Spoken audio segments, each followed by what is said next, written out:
మే నెల 7వ తారీఖు పునీత యోహాను బెవర్లే గారి పండుగ. యోహాను బెవర్లే గారు ఇంగ్లండ్లోని యార్క్షైర్లో నివసించారు.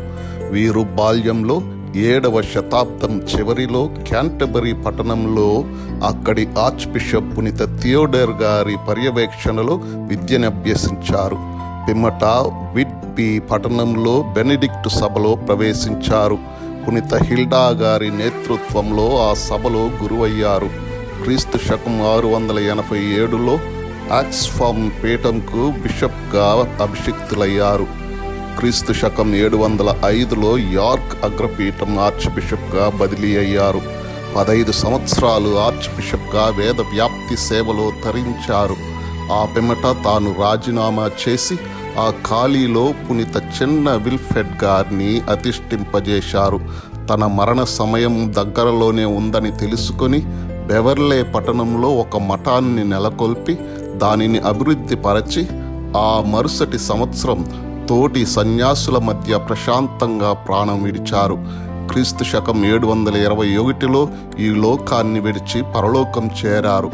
తన మధ్యవర్తిత్వాన ప్రార్థించిన భక్తులకు క్రీస్తు కృపావరాల్ని లభించేలా అద్భుతాలు జరిగేలా చేశారు.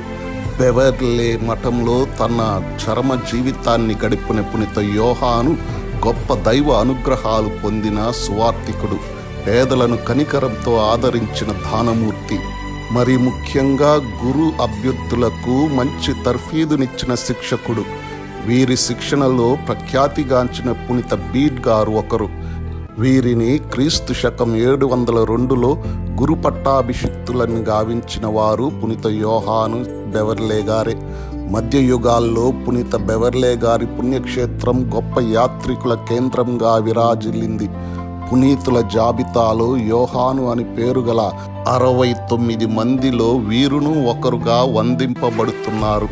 పునీత బీడ్ గారు వ్రాసిన శ్రీసభ చరిత్రలో పునీత యోహాను బెవర్లే గారి జీవిత విశేషాలు ప్రాముఖ్యంగా పేర్కొనబడినాయి.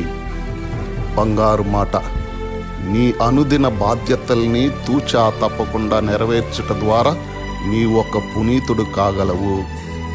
పునీత యోహాను బెవర్లే గారా, మా కొరకు ప్రార్థించండి.